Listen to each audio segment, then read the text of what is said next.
உங்கள் சத்யாவில் இப்பொழுது ஆடி அதிரடி தள்ளுபடி. ஹாலிடேஸ்னாலே அது நம்ம GT Holidays தான். GT Holidays, South India's #1 travel brand. You know you are special when you're with GT Holidays. நீங்க என்ன நினைச்சிட்டீங்க? சிவகுமார் வந்து மாணிக்கம் தாகூரை வந்து கர்நாடகாக்குள்ள உள்ள நினைச்சிட்டு இருக்கீங்களா? விட மாட்டாரா? மாநில தலைவருங்க இவரு, தமிழகத்துக்கே மாநில தலைவர் சார். நான் கர்நாடகாவுடைய முதலமைச்சர் சார். நான் எவ்வளவு பெரிய ஆளு. நான் வந்து தெலுங்கானாக்கு ஃபண்ட் பண்ணியிருக்கேன். நான் வந்து அகில இந்திய காங்கிரஸ் தலைவர் மல்லிகார்ஜுன கார்கேவே வந்து கையில வச்சிருக்கேன், குட் புக்ஸ்ல இருக்காரு. நான் வந்து தமிழக காங்கிரஸ் தலைவருக்கு நான் வந்து பயப்படணுமா? இப்போ எடப்பாடி பழனிசாமி அவர்களுக்கு ஜெயலலிதா மறைவுக்கு பிறகு முதலமைச்சர் ஆனதுக்கு அப்புறம் அவருக்கு ஏற்பட்டிருந்த அந்த நெருக்கடி அப்படிங்கிறது அதே நெருக்கடி தான் சிவகுமாருக்கும். தன்னை வந்து ப்ரூவ் பண்ணும் அப்படிங்கிறது நெருக்கடி. ஆனா அந்த நெருக்கடிக்காக தமிழகத்தில் இருக்கக்கூடிய விவசாயிகளை வஞ்சிக்கிறத ஒரு காலமும் ஏற்றுக்கொள்ள முடியாது. எத்தனை லட்சம் விவசாய குடும்பங்கள் வந்து அதை நம்பி இருக்கு அப்படிங்கிறது தெரியும். ஸோ அதே மாதிரி விவசாயிகளுக்கு வந்து அந்த குறிப்பிட்ட நேரத்தில் கிடைக்க வேண்டிய நேரத்தில் நீர் கிடைக்கல அப்படின்னா அந்த சாகுபடி அப்படிங்கிறத செய்ய முடியாது. செய்ய முடியலன்னா அவனுடைய வாழ்வாதாரம் எந்த அளவுக்கு மோசமாகுங்கிறது எல்லாமே வந்து தெரியும், எல்லாருக்கும் தெரியும், அங்க இருக்கக்கூடிய அரசியல்வாதிகளும் தெரியும். ஆனா கேவலமா தன்னோட ஒரு அரசியலுக்காக தான் முதலமைச்சரா வந்துட்டோம், இப்ப நம்ம வந்து திறந்து விட்டோம்னா முதலமைச்சரா நமக்கு வரணும், இப்ப திறந்து விட்டோம் நம்ம ஒரு பலவீனமா நம்ம நினைச்சிருவாங்க அப்படிங்கிற அந்த ஒரு கேவலத்துக்காக DK சிவகுமார் இந்த பாலிடிக்ஸ் பண்ணார். தமிழகத்தை பொறுத்த வரைக்கும் 25 லட்சம் விவசாயிகளுடைய குடும்பங்கள் இதை நம்பி இருக்கு. கிட்டத்தட்ட 45 லட்சம் விவசாய தொழில் சார்ந்த விவசாய கூலிகள், விவசாய தொழிலாளர்கள்னு சொல்லுவாங்க இல்லையா, அந்த தொழில் சார்ந்து இருக்கக்கூடியவங்க இருக்கிறாங்க.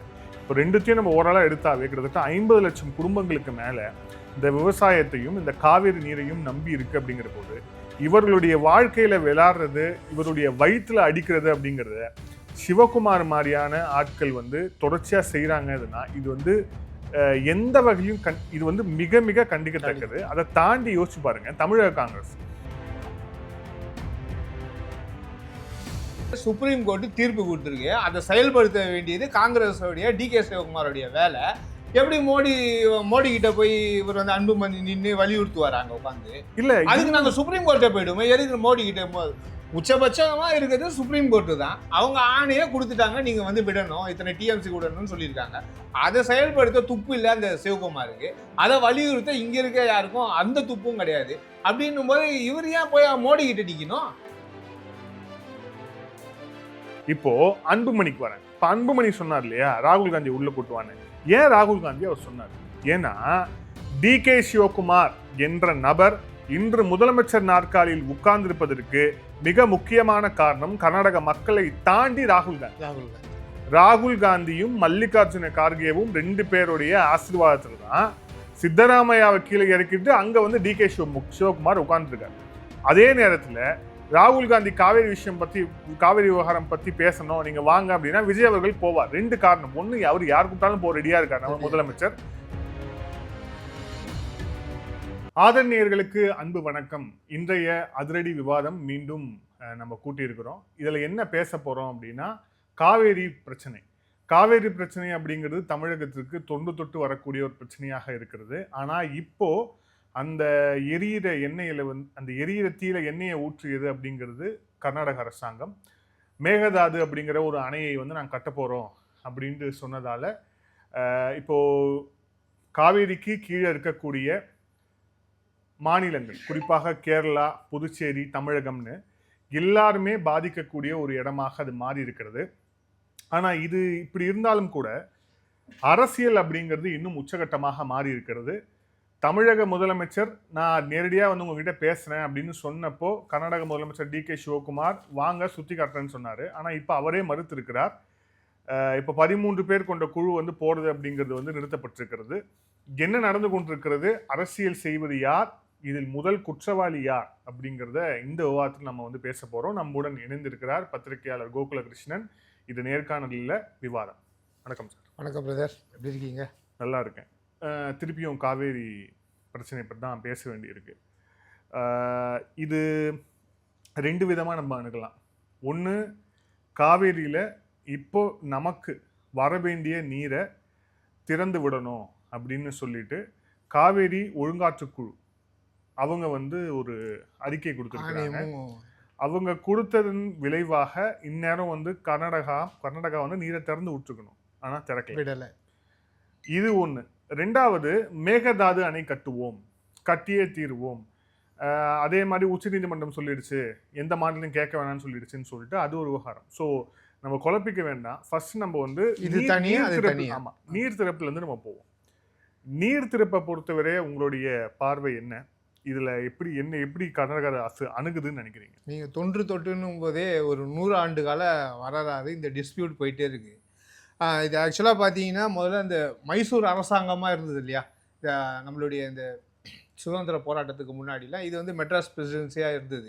அப்போவே 1800களிலேயே இந்த பிரச்சனை இருக்குது, அந்த எண்ட்லேயும் பிரச்சனை இருக்குது. 1924லேயும் ஒரு டிஸ்பியூட் வரும்போதும் அப்போது என்ன சொல்கிறாங்க அப்படின்னு கேட்டிங்கன்னா, தமிழகத்துக்கு தர வேண்டிய இது என்னவா இருக்குமோ அதை நீங்கள் தரணும் அப்படின்னு சொல்லியிருக்காங்க. எந்தவித மடை மாற்றுறதா இருந்தாலும், அந்த காவிரி ஆற பாசனத்துக்கு விடுறது, மடை மாற்றுறதா இருக்கட்டும், எந்த விதமான புதிய கட்டுமானங்கள் வந்து கட்டுறது, இந்த மாதிரி டேம்ஸ் எல்லாம் கட்டுறது, இதெல்லாம் தெரிஞ்சு தான் அந்த காலத்துலேயே இந்த டிஸ்பியூட்டுக்கெல்லாம் ஒரு வழிமுறையும் நெறிமுறையும் கொடுத்து அதை வந்து ஒரு வரைமுறை வந்து செஞ்சு வச்சுருக்காங்க.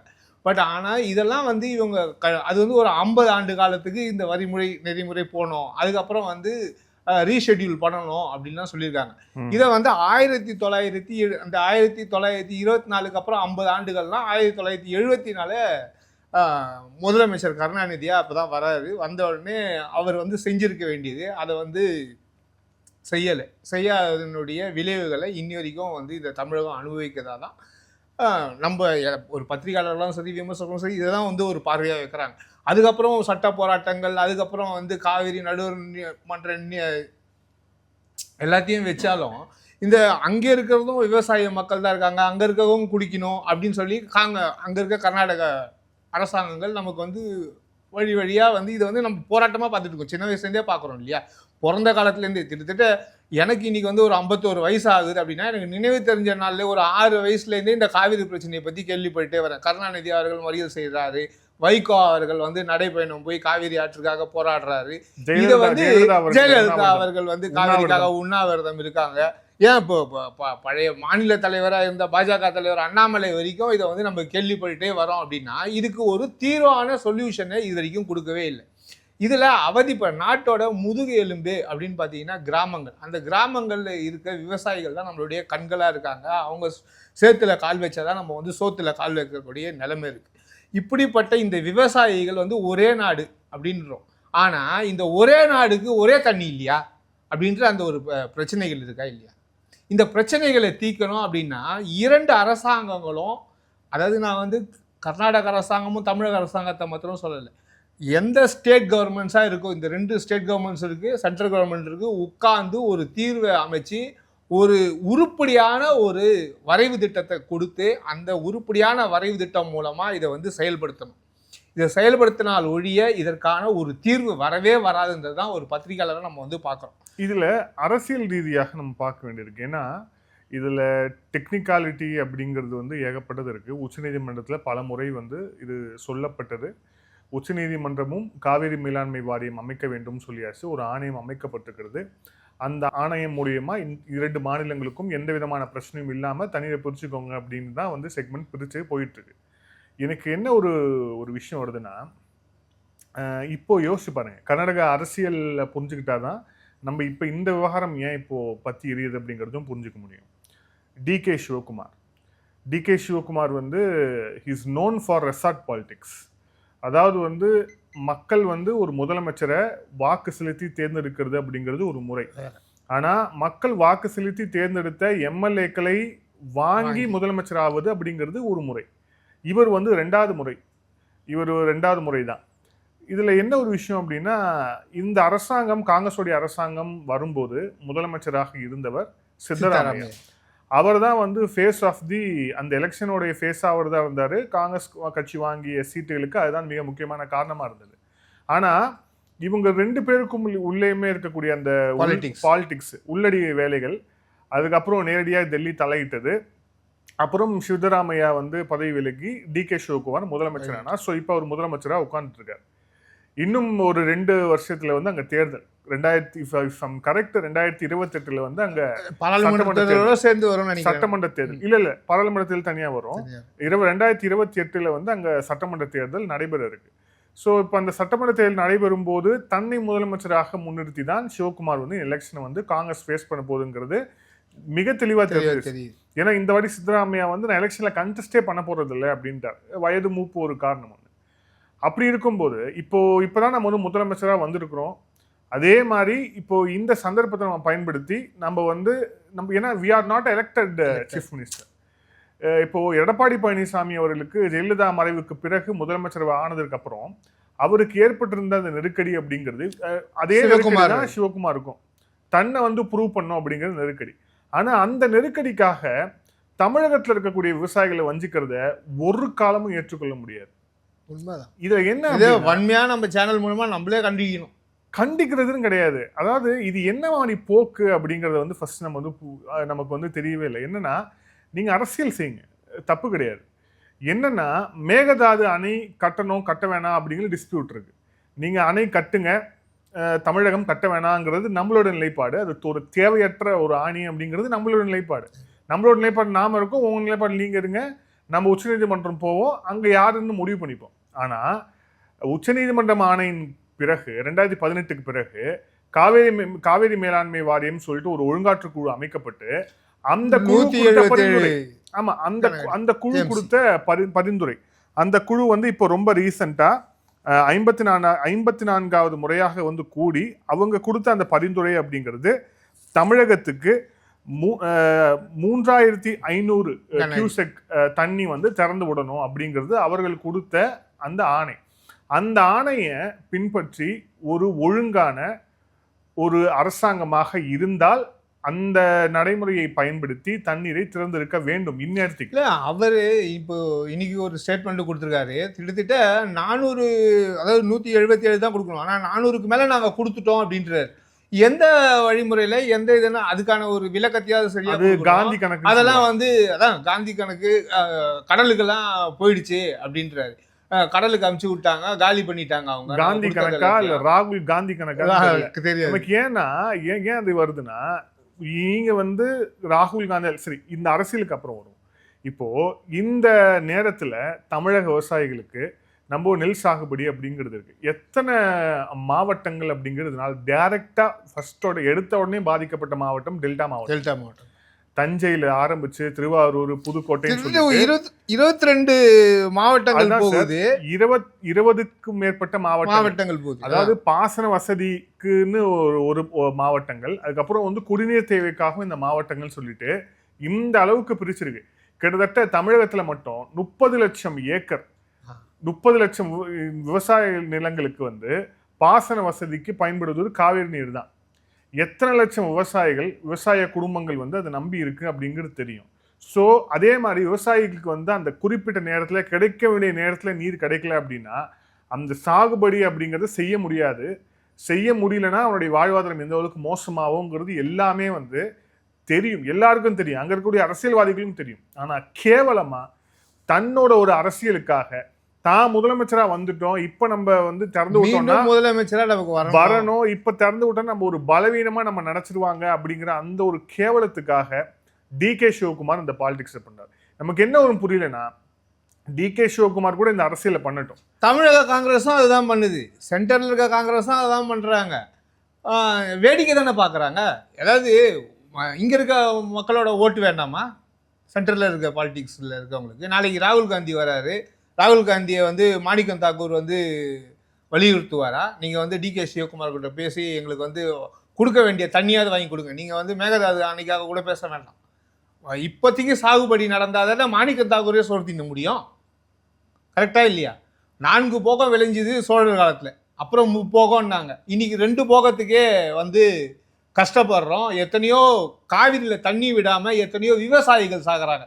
நாளைக்கு வந்து நீட்டு இறப்புக்காக 4 மாணவிகளை வந்து எப்படி வந்து நினைவேந்தல் நிகழ்ச்சிக்கு வந்து அவங்களுக்கு வந்து ஆறுதல் சொல்றாரோ, ஏன் இங்க வருஷம் சாகுறானே விவசாயி? ராகுல் காந்திக்கு வரும்போதெல்லாம் அந்த விவசாயியோட கண்ணு வந்து தெரியலையா? இல்ல அவர்கள் விவசாயிகளோட ஓட்டு வந்து வேணான்றாரா? இதுல என்னன்னா தமிழகத்தை பொறுத்த வரைக்கும் 25 லட்சம் விவசாயிகளுடைய குடும்பங்கள் இதை நம்பி இருக்கு. கிட்டத்தட்ட 45 லட்சம் விவசாய தொழில் சார்ந்த விவசாய கூலிகள், விவசாய தொழிலாளர்கள்னு சொல்லுவாங்க இல்லையா, அந்த தொழில் சார்ந்து இருக்கக்கூடியவங்க இருக்கிறாங்க.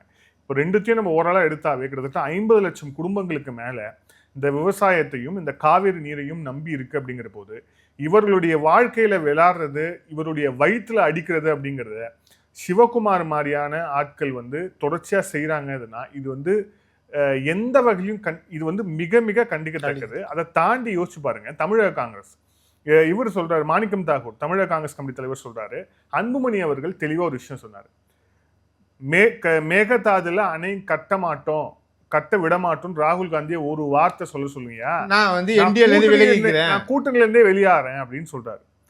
இது ஒரு நியாயமான ஒரு கேள்வி, கிட்டத்தட்ட நியாயமான பொலிட்டிக்கலான ஒரு சவால்.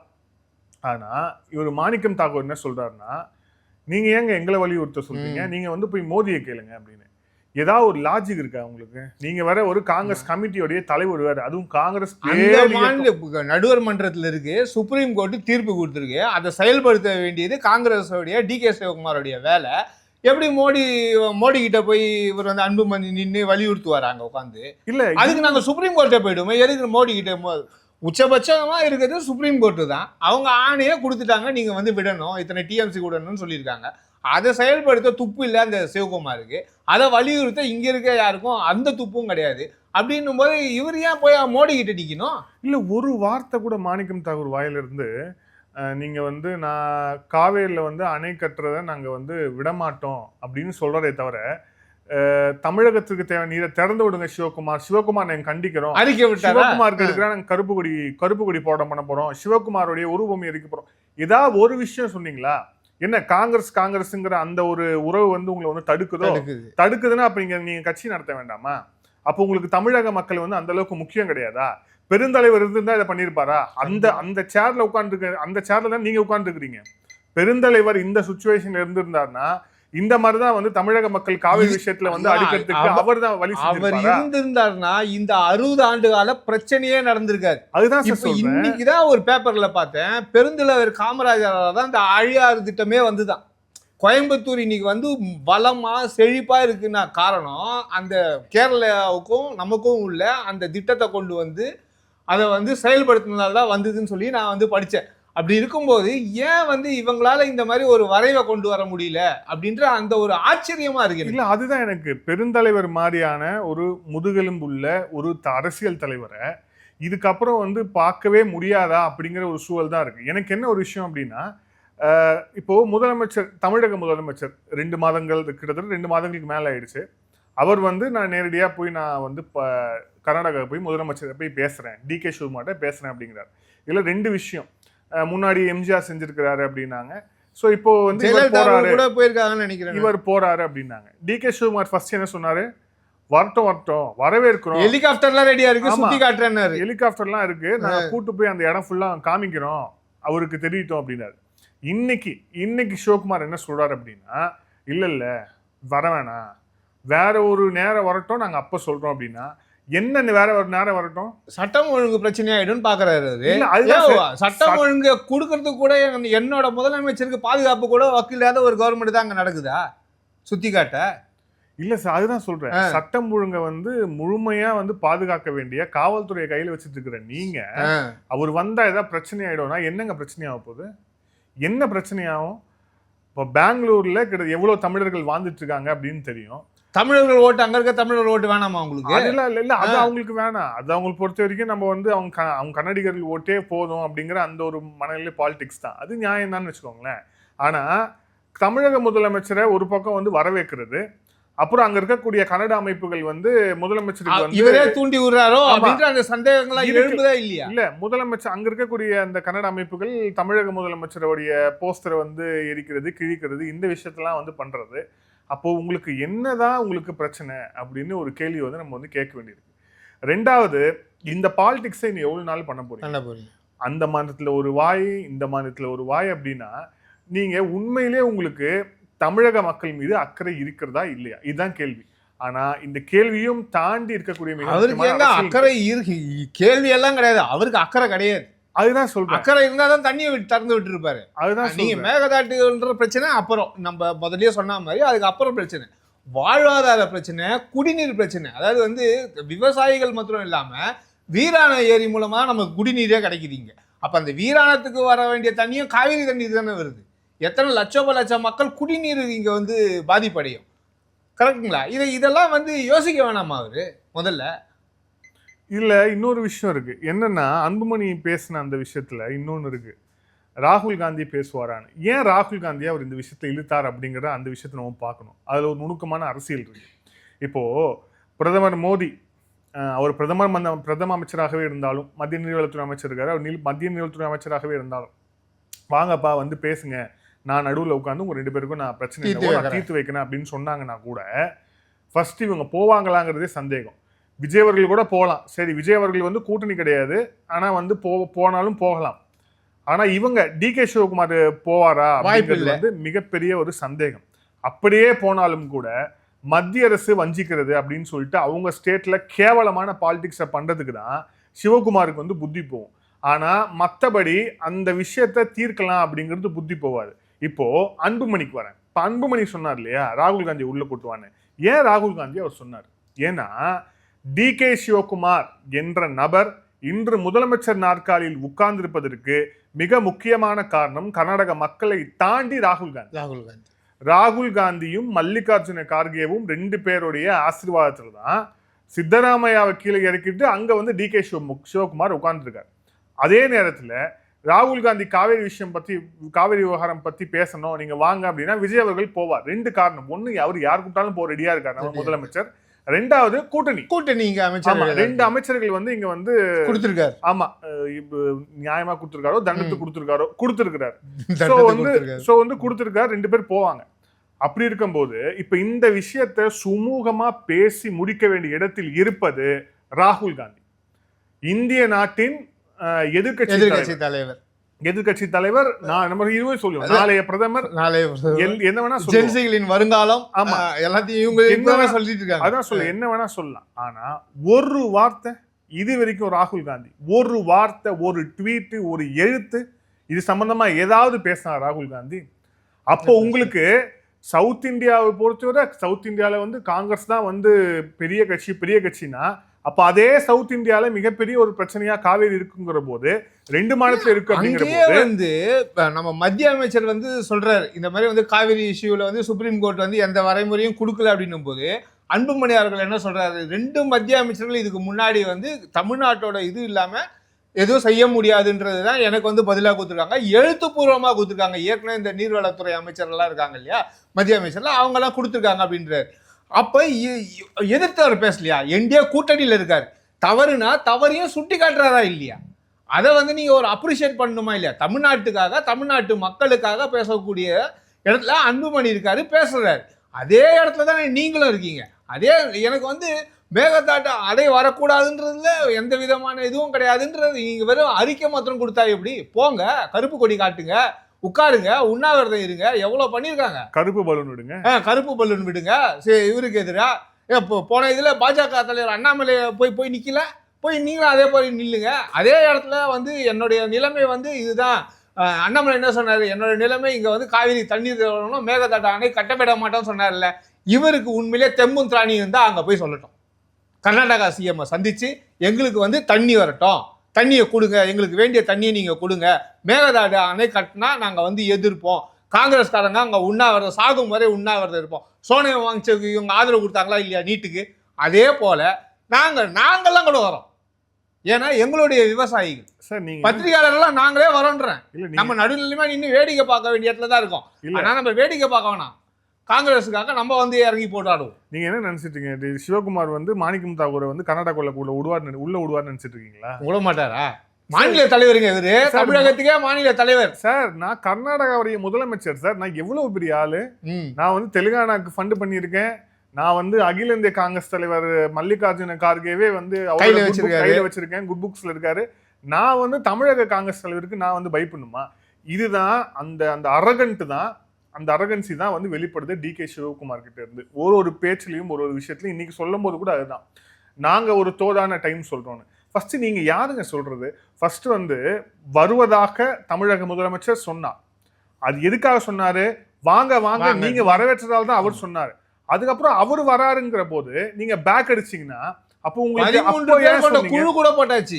இன்னைக்கு திடீர்னு வர வேணாம்னு சொன்னா அதுதான். அப்போ வர சொன்னது நீங்க, வர வேணாம்னு சொல்றது நீங்க அப்படின்னா அப்போ உண்மையிலேயே கொஞ்சம் நிலையான மைண்ட்ல கிடையாது இருக்கீங்களா இல்ல என்னவா நமக்கு தெரியல. அது மட்டும் இல்லாம அடுத்த தடவை இவர் கூப்பிட்டா இங்க இருந்து போக கூடாது, இதை எப்படி டீல் பண்ணணுமோ அந்த மாதிரி ரைட்ல டீல் பண்றீங்களா லெஃப்ட்ல டீல் பண்றீங்களா மாதிரி இவங்க வந்து நேரா சுப்ரீம் கோர்ட்டுக்கு தான் வர வைக்கணும். ஏன்னா அதுதான் சுப்ரீம் கோர்ட்டுக்கு வர வைக்கிறதுங்கிறது லீகலா ஒரு விஷயம் சார். அந்த லீகலான விஷயம் வந்து நம்ம பார்ப்போம். ஆனா அதுக்கு முன்னாடி இங்க இருக்கக்கூடிய யாருக்கு ரெஸ்பான்சிபிலிட்டி இருக்கு இந்த விஷயத்தை இப்ப எழுந்திருக்கக்கூடிய இப்ப 2 மாநிலத்துக்கும் ஒரு கொதிப்பான நிலை இருக்கு. ஒசூர்ல கிட்டத்தட்ட அந்த கொதிப்பான நிலை வந்து உணரப்படுகிறது. அவங்களுடைய அமைப்புகள்லாம் ஆரம்பிச்சுட்டாங்க. ஏற்கனவே அமைப்பு கேட்கறாங்களே இந்த 1991 2016 போல ஆகணுமா இங்க கர்நாடகம் அங்க இருந்து வந்து அந்த கன்னட அமைப்புகள் எல்லாமே வந்து கேட்டுட்டு இருக்கு. அது ஆரம்பிக்கிறதுக்கு முன்னாடி நம்ம வந்து அதை வந்து அணைக்க வேண்டியதும் நம்ம பொறுப்பு இல்ல சார். அந்த மாதிரி ஊருக்கு 4 பைத்தியங்க அந்த மாதிரி இருக்கும் தான், நான் இல்லைன்னு சொல்ல. அந்த பைத்தியங்களுக்கு புரியுற மொழியில சொல்லி உள்ள தூக்கி போட வேண்டியது இல்ல அடக்கி சிவகுமார் வேலைதான். ஆனா சிவகுமார் வந்து அதை வந்து இப்போதைக்கு செய்ய போறதில்லை. இப்ப என்னன்னா இந்த இடத்துல இப்ப இந்த சர்ச்சை இவ்வளவு கொதி நிலையில அதிகமான ரெஸ்பான்சிபிலிட்டி யாருக்கு இருக்கு அப்படின்னா ராகுல் காந்திக்கு இருக்கு. ராகுல் காந்தியை நம்ம ஏதோ டார்கெட் பண்ணுங்கிறதுக்காக சொல்லலைங்க, நிஜமாவே சொல்ல. 2 முதலமைச்சர்களையும் ஒருவர் ராகுல் காந்தியோடைய ஒரு ஆதரவு, ஆமா ராகுல் காந்தியோடைய ஆதரவில் முதலமைச்சராக ஆகியிருப்பவர் DK சிவகுமார். இன்னொரு கூட்டணியில இருக்கிறவர். ஸோ 2 பேருமே ராகுல் காந்தி கூப்பிட்டா வந்துதான் ஆகணும், பேசிதான் ஆகணும். சரி நீங்க பேசி ஒரு தீர்வு காணுங்க. இப்போதைக்கு சரி மேகதாது விஷயத்த நம்ம அப்புறம் பேசிப்போம், ஆணையம் சொல்லிடுச்சு இல்ல அந்த நீரை மட்டும் திறந்து விடு அப்படின்னு DK சிவகுமாருக்கு மண்டையில உரைக்கிற மாதிரி சொல்றதுக்கு எவ்வளவு சொல்லிருக்காங்க. அதுதான் சொல்றேன், விடவே மாட்டேன் என்கிட்ட தண்ணியே இல்லைன்னா. அதுதான் சொல்றேன், DK சிவகுமார் மண்டையில உரைக்கிற மாதிரி இது சொல்றதுக்கு ராகுல் காந்திக்கு எவ்வளவு நேரம் ஆகும்? அப்ப ஏன் வாயை திறக்க மாட்டார்? அப்போ வந்து தமிழர்கள் இங்க வந்து கல்லுப்பு இங்க வந்து பிரியாணி பண்ணி இந்த விளாக் போட்டா மட்டும் தமிழர்கள் கூட நீங்க ஒன்னா இருக்கிற மாதிரி ஆகுமா? நிச்சயமா ஆகாது. 2 அமைச்சர்கள் கொடுத்திருக்கிறாங்க இந்த வாட்டி. 67 உங்களை துடைத்து எரிந்தது காங்கிரஸ் கட்சி என்ற கட்சியை துடைத்து எரிந்தது தமிழகம். இப்பதான் 2026 ஆண்டுகளுக்கு பிறகு 60 ஆண்டுகளுக்கு பிறகு இப்பதான் நீங்க வந்து 2 அமைச்சர் இப்ப கொடுத்து அமைச்சர்களாக உட்கார வச்சிருக்கிறாங்க. அந்த 2 அமைச்சர் கொடுத்ததுக்கு தமிழகத்துக்கு காட்டுற நன்றியா இது ராகுல் காந்தி காட்டுறது? இது இல்லாம சிஜேபி அந்த E20 அப்புறம் வந்து கரப்பாம்பூச்சின்னு சொல்லிட்டு இப்படியே நாடாளுமன்றத்துல வந்து கதை பேசிட்டே இருந்தா சரியாயிடுமா? அப்ப இப்ப தமிழகத்துல தலைவனுக்கு அழகோட வந்து மத்தியஸ்தம் பண்ணுங்க. தமிழகத்துல விவசாயிகள் வந்து பசிக்கும் பஞ்சத்துக்கும் வந்து அடிபட்டு போகக்கூடிய நிலை வந்துச்சு அப்படின்னா அதை வந்து நீங்க வேடிக்கை பாப்பீங்களா? அப்ப உங்களுக்கு என்ன ரெஸ்பான்சிபிலிட்டி இருக்கு? தமிழகத்துக்கு நீங்க தலைவர் இல்ல, எதிர்கட்சி தலைவர் இல்ல. அதுதான். அப்ப எனக்கு என்னன்னா இப்ப கூட நான் வந்து ராகுல் காந்தி மீது விமர்சனம் வைத்தாலும் கூட தமிழகத்துல பாப்புலாரிட்டி வைஸ் சொல்றேன். மோடி பாப்புலரா ராகுல் பாப்புலர்னா ராகுல் தான் பாப்புலர். உண்மைதான். இது பல ஊடகங்கள்ல ஹிந்தி ஊடகங்கள்ல அவங்க எடுத்த சர்வேல எல்லாத்திலுமே வெளிவந்திருக்கக்கூடிய ஒரு ஃபேக்ட். ஓகேவா? அந்த மக்களை நீங்க மதிக்கணும்ல, அந்த மக்களை ஜாஸ்தி. அதுதான் சார், கட்டமைப்பு கூட விடுங்க, அந்த மக்களை வந்து உங்களை வந்து மதிக்கிறாங்க. நேரு குடும்பம்பா, அவர் அந்த மாதிரி இல்லப்பா, நாட்டுக்காக உயிர் தியாகம் பண்ண குடும்பம்பா அப்படின்னு சொல்லிட்டு உங்களை அந்த அளவுக்கு மதிப்பாக பார்க்கக்கூடிய தமிழ் மக்களுக்கு நீங்க காட்டக்கூடிய நன்றி வந்து வாய மூடி அமைதியா இருக்கிறதா இல்ல? அதுவும் DK சிவகுமார் மாதிரியான ஒரு ஆளெல்லாம் பேச வச்சு நீங்க வந்து தமிழக மக்களை வந்து வேடிக்கை பார்க்க வைக்கிறது தான். இது இந்த ஒரு நிலை அப்படிங்கிறது தான் காங்கிரஸ் கட்சியை இன்னும் படு பாதாளத்துக்கு வந்து தள்ளும். இவங்க நினைச்சிட்டு இருக்காங்க 2028 DK சிவகுமார் இங்க ஆட்சி வந்துருச்சு, அதே மாதிரி ரேவந்த் ரெட்டி அங்க பார்த்துப்பாரு, தமிழகத்துல விஜய் பார்த்துப்பாரு, கேரளால ஏற்கனவே ஆட்சி வந்துருச்சு, நம்ம வந்து ஓரளவுக்கு சேஃபர் சைடா இருப்போம் அப்படின்னு வந்து நினைச்சிட்டு இருக்கிறாங்க. ஆனா நல்லா யோசிச்சு பாருங்க, இந்த சேஃபர் சைடா காங்கிரஸ் வந்து சவுத் இந்தியா முழுக்க அப்படியே வியாபித்து இருக்கக்கூடிய இந்த சூழல்ல தான் நீங்க ஒரு போராட்டம் பண்ணி ஒரு அழுத்தம் கொடுத்து பணிய வைக்க முடியாத மத்திய அரசை ஒரு 4 இளைஞர்கள் கரப்பாம்பூச்சிங்கிற பேர்ல ஒரு இயக்கம் தொடங்கி அழுத்தம் கொடுத்து பணியை வச்சு ரிசைன் பண்ண வச்சிருக்கிறாங்க. அப்ப என்ன அர்த்தம் ராகுல் காந்திக்குன்னா, உங்களோட இடம் இருக்குல்ல, உங்களுடைய இடம் வேகன்சியா இருக்கு. அதுதான். அத ஆம் ஆத்மி பிடிக்கணும்னு நினைச்சாங்க, ஏதோ அவங்களால முடியல. அடுத்து இது கரப்பாம்பூச்சி. போறாங்க. கரப்பாம்பூச்சிக்கு போக தான் போகுது. அதான் சொல்றேன், தொடப்பம் பண்ண முடியுமான்னு பார்த்தது. இப்ப கரப்பாம்பூச்சி பண்ணுது. ஆமா. சோ இப்ப கரப்பாம்பூச்சினா இப்ப கரப்பாம்பூச்சி எடுத்திருக்க ரோல் யார் எடுத்திருக்க வேண்டிய ரோல்? காங்கிரஸ் எடுத்திருக்க வேண்டிய ரோல். கண்டிப்பா அந்த காங்கிரஸ் எடுத்திருக்க வேண்டிய ரோலை தான் இப்ப கரப்பாம்பூச்சி எடுத்து இப்ப யோசிச்சு பாருங்க, அவங்களுடைய மிகப்பெரிய வெற்றி. நம்ம கரப்பாம்பூச்சி ஏதோ பெருசா தூக்கி பேசுறோம்னு கிடையாது. மத்திய அரசே வந்து அவங்களுடைய டைரக்டான பிரதிநிதிகளை கூப்பிட்டு பேசினதுக்கு அப்புறம் நம்ம ஒன்னும் பேசல. அதுக்கப்புறம் எடுக்கிற அந்த நடவடிக்கைகள் எல்லாம் பாத்தீங்களா, அவங்க கேட்ட கோரிக்கைகள் வருது, நடவடிக்கைகள் வருது, 40 பேரை கைது பண்ணி இருக்காங்க. டெல்லியில இந்த போராட்டங்கிற பேர்ல பொறுக்கித்தனம் பண்ண சில பேரை மட்டும் விடுவிக்க முடியாதுன்னு சொல்லியிருக்காங்க. அதுல ஒண்ணும் மாற்றுக்கிறது கிடையாது. ஆனா அமைதியாக போராடின மாணவர்கள், அவர்கள் மீது இருக்கக்கூடிய வழக்கு 18 வயசுக்கு கீழே இருக்கவங்க மேல போடப்பட்ட வழக்கெல்லாம் சொல்லியிருக்காங்க. இப்போ யோசிச்சு பாருங்க, சிஜேபி அப்படிங்கிற அந்த இயக்கம் எடுக்கிறது உங்க ஸ்பேஸ தான். சோ நீங்க ரொம்ப சேஃபா உட்கார்ந்துக்கிறீங்க அப்படின்னு அர்த்தம் கிடையாது ராகுல் ப்ரோ. அது அர்த்தமே கிடையாது. நீங்க வந்து இங்க வந்து ஜென்சி பாலிடிக்ஸ்லயே பேசுறீங்க. இல்ல, அவருக்கு அப்படிதானே, அவருக்கு அப்படி பேசினா ஒருவேளை புரியுமோ என்னமோ. எங்க இருக்கவங்க எல்லாம் அவருக்கு மரியாதை தரல. எதிர்கட்சி மாண்புமிகு எதிர்கட்சி தலைவர், இந்திய நாட்டின் எதிர்கட்சி தலைவர். ஏன் மரியாதை இல்ல ப்ரோங்கிறது ஒண்ணும் மரியாதை இல்லாம? அப்படியா? சரி சரி சார், விவாதத்தோட இறுதிக்கு வந்துட்டோம். உங்களுடைய இறுதியான சார் இறுதி கட்டம் அப்படின்னும் போது இது வந்து நீர் நம்ம சொல்லிட்டோம். இது வந்து எப்படி வந்து இந்த பழையாறு திட்டம் அப்படின்னு சொல்லிட்டு காமராஜர் அவர்கள் உட்காந்து 2 மாநிலத்துக்கும் ஒரு வரையறை கொடுத்தாங்களோ, அது போல நம்ம வந்து நீர் மேலாண்மையை சரி பண்ணணும் அப்படின்னா ஆந்திராவாக இருக்கட்டும், இந்த கிருஷ்ணா நதி நீராக இருக்கட்டும், காவிரி, இந்த இணைப்பு வச்சு நமக்கு தமிழகத்துக்கு சரியாக கொடுத்து இந்த 3 மாநிலங்களும் ஒருங்கிணைந்த முதல்வர்கள் 3 பேரும் ஒன்றா உட்காந்து மத்திய அரசாங்கம் அதுக்கு ஒரு சரியான வரைவு திட்டத்தை கொண்டு வந்து அதை சுப்ரீம் கோர்ட்டில் போய் பதியணும். ஏன் சுப்ரீம் கோர்ட்டில் போய் பதியணும் அப்படின்னா, அன்புமணி அவர்கள் வந்து கேள்வி கேட்கும்போது இவங்களெல்லாம் கேரளாவை கேட்க வேணாம், புதுச்சேரியை கேட்க வேணாம், தமிழ்நாடை வந்து கேட்க வேணான்றாங்கல்ல. இதே பார்த்துங்க, இந்த கிருஷ்ணா நதியில் வந்து கேட்கணும் அப்படின்னா மேலே அவங்க ஏதாவது அணை கட்டணும்னா தமிழகத்தை கேட்கணும்னு இருக்கு. கேரளாவில் இருக்க பாம்பாரில் வந்து ஏதாவது வந்து கட்டணும், ஏதோ ஒரு திட்டங்கள் செயல்படுத்தணும் அப்படின்னா நம்ம வந்து தமிழகத்தை கேட்கணும்னு சுப்ரீம் கோர்ட்லேயே வரைவு இருக்கு. ஆனால் காவிரிக்கு மாத்திரம் இது வரைக்கும் இல்லை. இது வரைக்கும் எந்த அரசாங்கமும் அதுக்கான ஒரு நடவடிக்கை எடுக்கலை.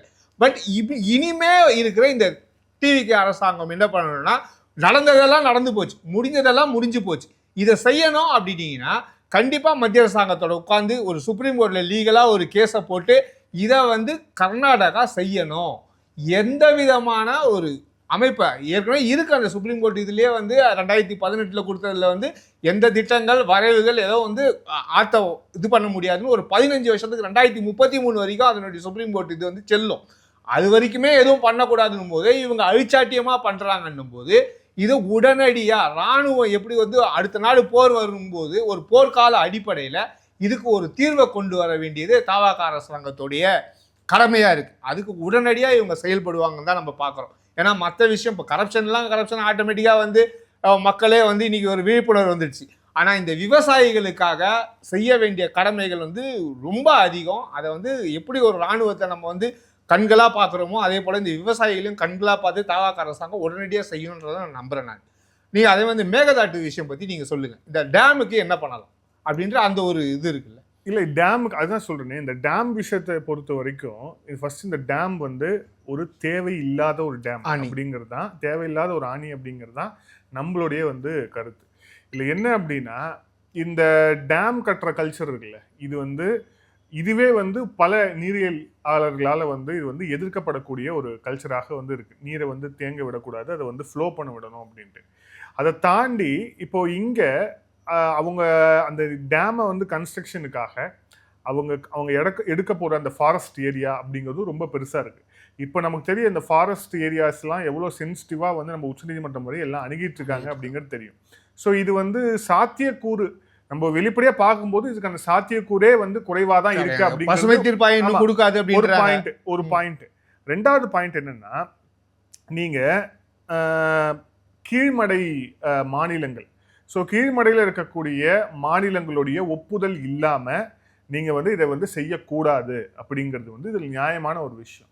ஸோ வந்து இப்போ நீங்கள் உண்மையிலே டேம் கட்டணும் அப்படின்னா அந்த டேம் கட்டினா அதோடைய உரிமை யார்கிட்ட இருக்கணும் அப்படிங்கிற அந்த ஒரு டிஸ்பியூட்டு அதுக்கப்புறம் வரும்.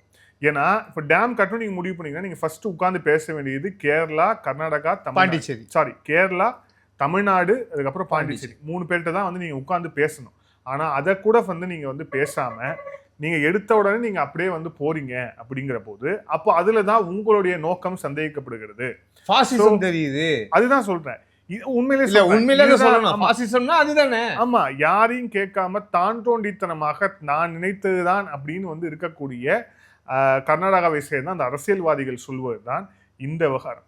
ஸோ இந்த மேகதாது எனக்கு என்னன்னா, இந்த மேகதாது அணை சம்பந்தமா கூட அடுத்து வருவோம். ஃபர்ஸ்ட் நீ தண்ணீர் திறந்து விடு, தண்ணீரை இப்ப திறந்து விடு, எங்க விவசாயிகள் விவசாயம் பண்ணட்டும். இந்த அணை பிரச்சனையை கூட நம்ம வந்து அடுத்த நாள் நம்ம வச்சு டிஸ்கஸ் பண்ணுவோம்.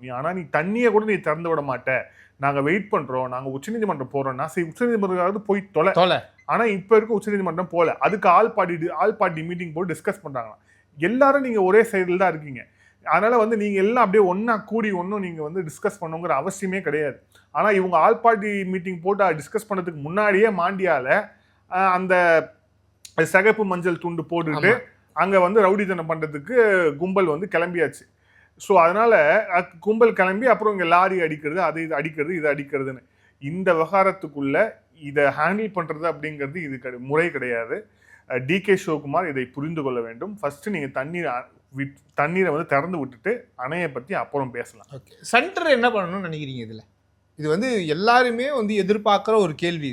அதனால நான் வந்து இது வந்து உங்ககிட்ட முன்னாடி வைக்கிறேன். இல்ல சார், இதுல என்ன ஒரு விஷயம் அப்படின்னா, சென்ட்ரல் கவர்மெண்டோடைய அந்த ரோல் அப்படிங்கிறது ரொம்ப லிமிட்டட் அப்படிங்கிறது தான் என்னுடைய பார்வை. இது வந்து பாஜக இருக்கிறதாலயா காங்கிரஸ் இருக்கா அப்படிங்கிற அந்த ஒரு பிரச்சனை. பாஜகவும் அவங்களோட சேர்ந்துதான் போராடி விஜயேந்திர எடியூரப்பா அவரும் வந்து நீங்க அணையை வந்து கட்டுங்க அப்படிங்கிறாரு, தண்ணி கொடுக்காதீங்கிறாரு. இதுல என்ன ஒரு விஷயம்னா, சென்ட்ரல் கவர்மெண்ட் ரோலே இதுல கம்மியா இருக்கு. ஏன்னா எப்போ வந்து உச்சநீதிமன்றத்துடைய வழிகாட்டுதலின் அடிப்படையில் ஒரு வழிகாட்டு குழு அப்படிங்கிறது வந்து ஒன்று வந்துச்சோ, ஸோ அதுக்கான அத்தாரிட்டி அப்படிங்கிறது வந்துச்சோ, அது சொல்றதை கேட்க வேண்டியதுதான் வந்து மாநிலங்களுடைய கடமை, கர்நாடகாவுடைய கடமை. இப்போ அதுக்கு சொல்றதை கேட்கல அப்படின்னா திருப்பி உச்சநீதிமன்றம் தான் போகணும். அப்புறம் உச்சநீதிமன்றம் திருப்பி தள்ளியே கொட்டும். எடுத்துட்டு போலாம்னு நினைக்கிறீங்க? அதுதான் சொல்றேன். இது இப்படிதான் வந்து போகும். ஆனா எனக்கு என்னன்னா, தயவு செய்து இந்த சட்டம், இந்த கேஸு, அந்த விஷயத்துக்குள்ளெல்லாம் போய் காலத்தை கடத்தவே கூடாது. ஆமா, இனிமே நம்ம வந்து தாமதிக்கக்கூடிய 1 மணி நேரமும் ரொம்ப ரொம்ப ஒரு கிரிட்டிக்கல் டைம்னு சொல்லுவாங்க. ஒரு மருத்துவமனைக்கு வந்து ஒரு விபத்துக்குள்ளான ஒரு நபரை வந்து கூட்டு போறதுக்கான ஒரு நிமிஷம், 1 செகண்ட், 10 செகண்ட் கூட கிரிட்டிக்கல் டைம். அந்த டைமுக்குள்ள கொண்டு வரணும். ஏன்னா சில உறுப்புகள் வந்து போயிடும், சில பிளட் லாஸ் நடக்கும், எவ்வளவு விஷயங்கள் நடக்கும். அதே மாதிரியா தானே இங்கேயும் சுச்சுவேஷன். நீங்க திறந்து விட்டா கூட அந்த தண்ணி வந்து இங்க நம்மளுடைய டெல்டா வரதுக்கான டைம் அப்படிங்கிறது ஒன்று இருக்கு. இவ்வளவு சென்சிட்டிவான ரொம்ப டைம் லிமிட் இருக்கக்கூடிய ஒரு ஸ்பேஸா இது இருக்கு அப்படிங்கிறதால லீகல்ல கூட அப்புறம் பார்க்காம தண்ணியை திறந்து விடுறதுக்கான அழுத்தத்தை கர்நாடகாவுக்கு ராகுல் தரணும். ஆமா, நாளைக்கே ராகுல் தரணும். ராகுல் வாயை திறக்கணும். ராகுல் வாயை திறக்கலன்னா தமிழக மக்கள் பார்த்துக்கிட்டோம். சரி சார், மீண்டும் இன்னொரு அதிரடி விவாதத்தில் சந்திப்போம். நன்றி, வணக்கம்.